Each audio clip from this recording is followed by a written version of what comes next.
తరగతి నూతన పాఠ్యాంశమైనటువంటి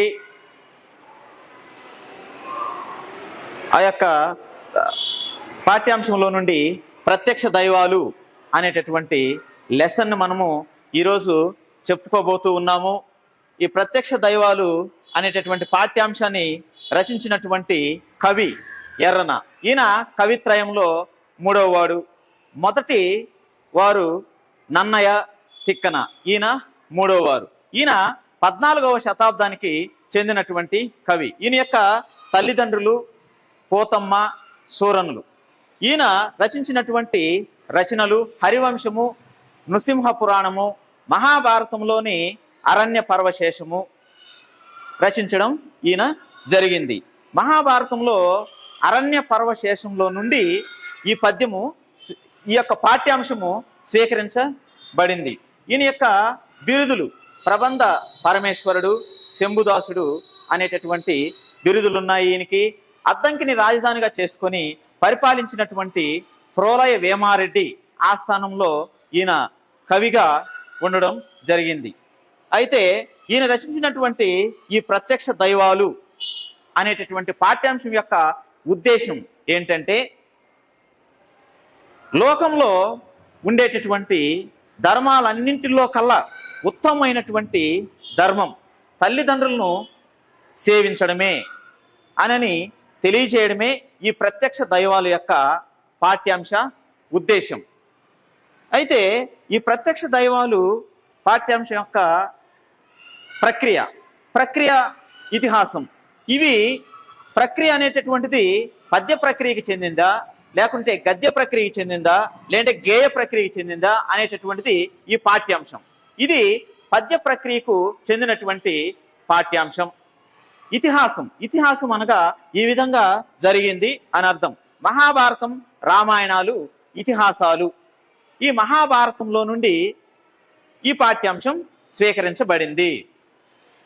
దీని యొక్క ప్రత్యక్ష దైవాలు లెసన్లోకి వెళ్ళబోయే ముందు కొంచెము ఒక చిన్న కథను చెప్పుకొని మనం లెసన్లోకి వెళదాం.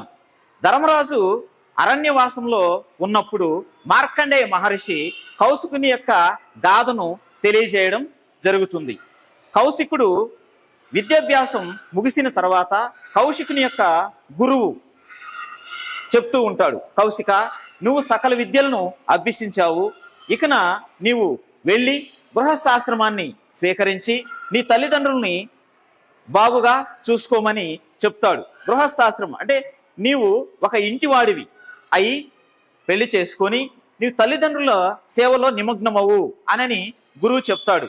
అయితే కౌశికుడు అనంత జ్ఞానార్జన కోసం, వేదాధ్యాయాలను అభ్యసించడం కోసం ఈయన బయలుదేరుతాడు.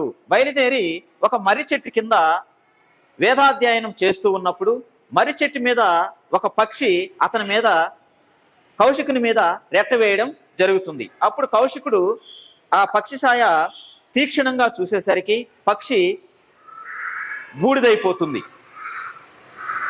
అప్పుడు మధ్యాహ్న కాల సమయమున కౌశికుడు ఒక ఊరిలోకి బయలుదేరి ఆ భోజనం కోసం వెళతాడు. ఒక ఇంటికి వెళ్ళి భిక్ష వేయమని అడిగినప్పుడు ఆ ఇంటి ఇల్లాలు, ఆ ఇంటి యజమాని అయినటువంటి తన భర్తను సేవిస్తూ ఉండడం వల్ల భిక్ష వేయడం ఆలస్యం అవుతుంది.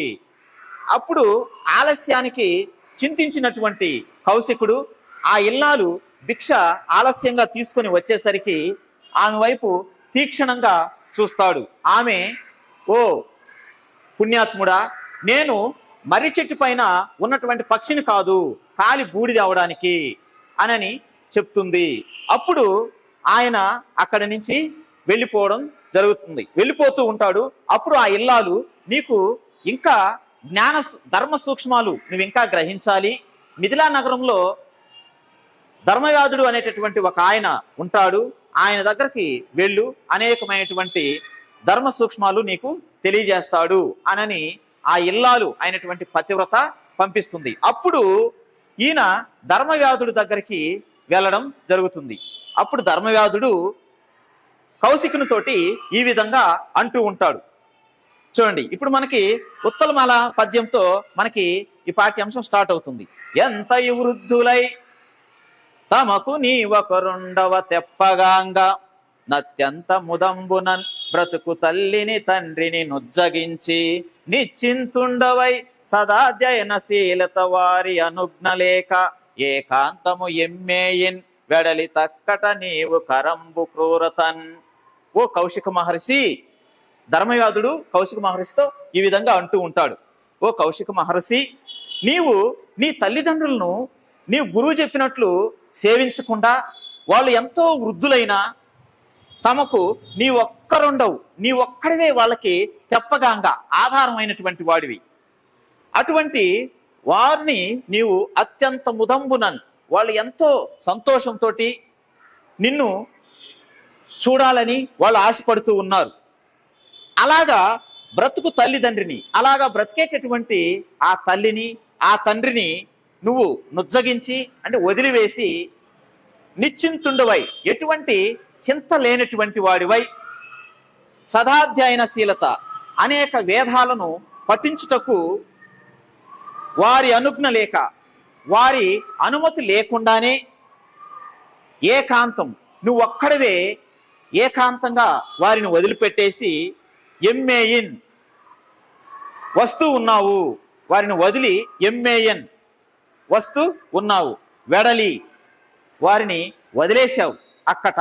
అయ్యో నీవు కరంబు క్రూరతన్, ఈ విధంగా నీవు ఇలాగా మిక్కిలి, కరంబు అంటే నీవు మిక్కిలి, క్రూరతన్ కఠినత్వంగా ఉన్నందుకు నేను చింతిస్తున్నాను అనని ధర్మవ్యాధుడు కౌశికునితో ఈ విధంగా అనినటువంటి సందర్భం. దీని యొక్క భావం ఏంటంటే, ఎంతో వృద్ధులైనటువంటి నీ తల్లిదండ్రుల్ని వదిలేసి ఎటువంటి చింత లేకుండా నీవు వారిని వారిని వదిలివేసి వేదాలను అధ్యయనం చేయడానికి వారితో చెప్పకుండానే వారి అనుజ్ఞ లేకుండానే వాళ్ళని అలాగే వదిలిపెట్టి వస్తూ ఉన్నావు, వచ్చావు. ఇలాగా వదిలిపెట్టి రావడాన్ని నేను క్రూరంగా భావిస్తూ ఉన్నాను. ఎంతో మిక్కిలి, కరంబు అంటే మిక్కిలి, కఠినత్వం, క్రూరతన్ అంటే కఠినత్వం, ఎంతో కఠినత్వంతో కూడినటువంటి నీ మనస్సుని గూర్చి నేను చింతిస్తూ ఉన్నాను అనని ధర్మవ్యాధుడు కౌశికుడితో చెప్పినటువంటి సందర్భంలోనిది ఈ పాఠ్యాంశం. ఈ విధంగానే ధర్మవ్యాధుడు అనేకమైనటువంటి పద్యాలను కూడా మనకి ఈ పాఠ్యాంశంలో తెలియజేయడం జరుగుతుంది.